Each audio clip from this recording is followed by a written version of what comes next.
अभी हम लोग देखेंगे रेलवे स्पीडी जीके बुक का अर्थशास्त्र का क्वेश्चन। सबसे पहला क्वेश्चन है, अर्थशास्त्र का जनक एडम स्मिथ को कहा जाता है। भारतीय अर्थव्यवस्था है किस प्रकार की? तो विकासशील। तृतीयक विश्व वर्ल्ड थर्ड वर्ल्ड शब्द प्रयुक्त होता है विकासशील देशों के संदर्भ में।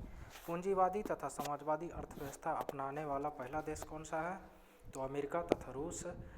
विश्व की सबसे बड़ी अर्थव्यवस्था अमेरिका की। विश्व की दूसरी सबसे बड़ी अर्थव्यवस्था चीन की। सकल घरेलू उत्पाद की दृष्टि से भारत का विश्व में कौन सा स्थान है? तो 10वां। क्रय शक्ति समता पीपीपी के आधार पर भारत की अर्थव्यवस्था का विश्व में स्थान कौन सा है? तो 3रा। मिश्रित अर्थव्यवस्था को अपनाने वाला विश्व का पहला देश कौन सा है? तो फ्रांस। भारत में अर्थव्यवस्था कैसी है? तो मिश्रित अर्थव्यवस्था। मिश्रित अर्थव्यवस्था का अर्थ है निजी तथा सार्वजनिक क्षेत्रों का सह-अस्तित्व। मिश्रित अर्थव्यवस्था का प्रारंभ कब हुआ था? 1948 ईस्वी में। मानव विकास रिपोर्ट जारी करता है 1990 से। संयुक्त राष्ट्र विकास कार्यक्रम यूएनडीपी के द्वारा मानव विकास सूचकांक एचडीआई का आकलन का आधार है जीवन प्रत्याशा, शिक्षा का स्तर एवं प्रति व्यक्ति आय। एचडीआई 2014 के अनुसार मानव विकास मामले में भारत का स्थान 135वां 187 देशों में है। मानव विकास रिपोर्ट 2014 के अनुसार मानव विकास मामले में प्रथम तथा अंतिम स्थान नॉर्वे है तथा नाइजीरिया है। भारत की पहली मानव विकास रिपोर्ट एचडीआर जारी की गई थी अप्रैल 2002 में। भारत के मानव विकास रिपोर्ट की जारीकर्ता कौन है? तो योजना आयोग। राज्य स्तरीय मानव विकास रिपोर्ट जारी करने वाला भारत का पहला राज्य कौन सा? मध्य प्रदेश। सर्वप्रथम राष्ट्रीय आय का आकलन किया गया 1868 ईस्वी में दादा भाई नौरोजी द्वारा। राष्ट्रीय आय समिति का गठन अगस्त 1949 ईस्वी में हुआ था। राष्ट्रीय आय समिति ने अपनी पहली रिपोर्ट पेश की थी 1951 ईस्वी में। राष्ट्रीय आय है एक प्रवाह स्टॉक नहीं। हिंदू वृद्धि दर संबंधित है राष्ट्रीय आय से।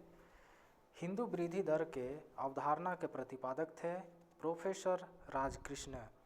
किसी भी देश की आर्थिक विकास दर का सर्वश्रेष्ठ सूचक होती है प्रति व्यक्ति आय। राष्ट्रीय आय के अनुमान का सबसे पहला सरकारी अनुमान दिया गया 1948 से 1949 में। राष्ट्रीय आय का सर्वश्रेष्ठ मापक है साधन लागत पर शुद्ध राष्ट्रीय उत्पाद एनएनपी। वर्तमान में राष्ट्रीय आय की गणना का आधार वर्ष 2011 से 12 2015 ईस्वी से। वर्ष 2014 से 15 में भारत की राष्ट्रीय आय में कृषि क्षेत्र का योगदान कितना है? 17.6%। भारत की राष्ट्रीय आय का मुख्य स्रोत क्या है? सेवा क्षेत्र यानी सर्विस सेक्टर। राष्ट्रीय आय तथा सकल घरेलू उत्पाद जीडीपी का लेखा करता है कौन? सीएसओ। केंद्रीय सांख्यिकी संगठन सीएसओ की स्थापना हुई 2 मई 1951 ईस्वी में। केंद्रीय सांख्यिकी संगठन ने पहली बार देशव्यापी आर्थिक गणना कराई थी 1977 में। सीएसओ का मुख्यालय कहाँ है? तो नई दिल्ली में। भारत में जीडीपी सकल घरेलू उत्पाद में सर्वाधिक योगदान वाला राज्य कौन सा है? तो महाराष्ट्र। राष्ट्रीय लेखा सांख्यिकी कहलाता है श्वेत पत्र। श्वेत पत्र प्रकाशित करता है सीएसओ। भारतीय सांख्यिकी संस्थान है कोलकाता में।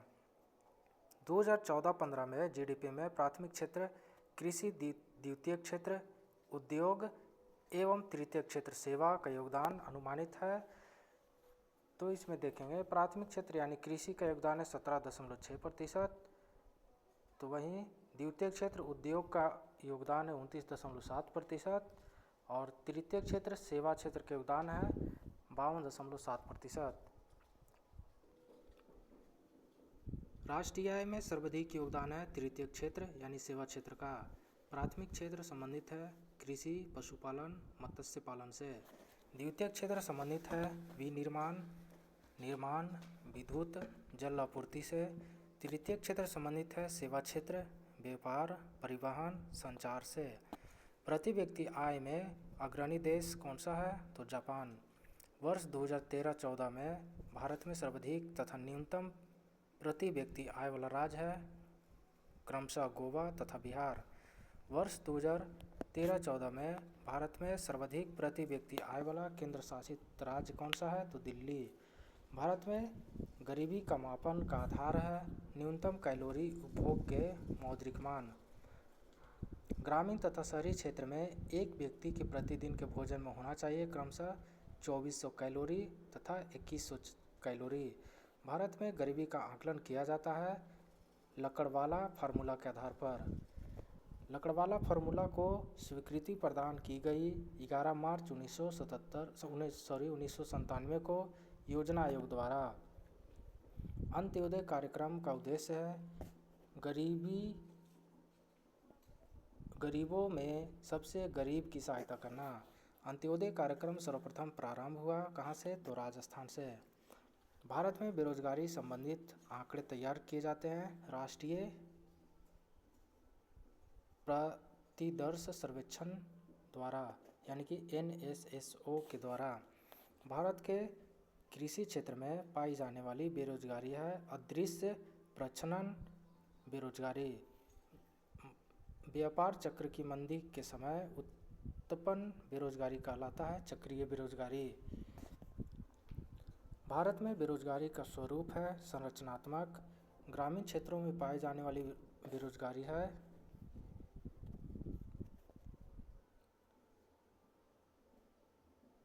शहरी क्षेत्रों में पाई जाने वाली बेरोजगारी है खुली प्रत्यक्ष बेरोजगारी। तो वहीं ग्रामीण क्षेत्रों में पाई जाने वाली बेरोजगारी है मौसमी बेरोजगारी कृषि क्षेत्रों में। वित्तीय वर्ष की अवधि 1 अप्रैल से 31 मार्च है। प्रथम वित्तीय आयोग का गठन 1951 ईस्वी में हुआ था। वित्त आयोग का गठन होता है राष्ट्रपति द्वारा अनुच्छेद 280 के तहत। वित्त आयोग के प्रथम अध्यक्ष KC नियोगी। वित्त आयोग के अध्यक्ष की नियुक्ति राष्ट्रपति के द्वारा होता है। वित्त आयोग का कार्यकाल होता है 5 साल। वित्त आयोग में सदस्यों की संख्या होती है 5 अध्यक्ष सहित। अब तक गठित वित्त आयोग की संख्या 14 है। 14वें वित्त आयोग का गठन 2013 ईस्वी में हुआ था। 14वें वित्त आयोग की सिफारिशों की अवधि 2015 से 2020 मानी जाती है। 14वें वित्त आयोग के अध्यक्ष YP रेड्डी हैं। वित्त आयोग का मुख्य कार्य क्या है? केंद्र तथा राज्य के बीच राजस्व का बंटवारा करना। 6वें वेतन आयोग के अध्यक्ष BN कृष्णा थे। योजना आयोग का गठन 15 मार्च 1950 ईस्वी को 1946 ईस्वी में गठित नियोगी समिति के सिफारिश पर किया गया था। योजना आयोग का प्रस्ताव दिया गया था जॉन मथाई द्वारा। योजना आयोग संस्था थी परामर्शदात्री एवं गैर संवैधानिक। योजना आयोग का अध्यक्ष होता था प्रधानमंत्री।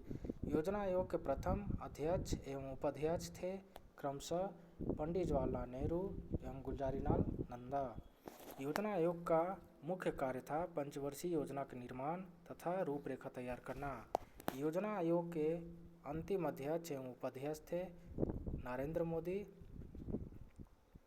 तथा मोंटेक्सी अहलुवालिया। ये वर्तमान में अभी हैं। योजना आयोग के स्थान पर किस नई संस्था का गठन हुआ? तो नीति आयोग का।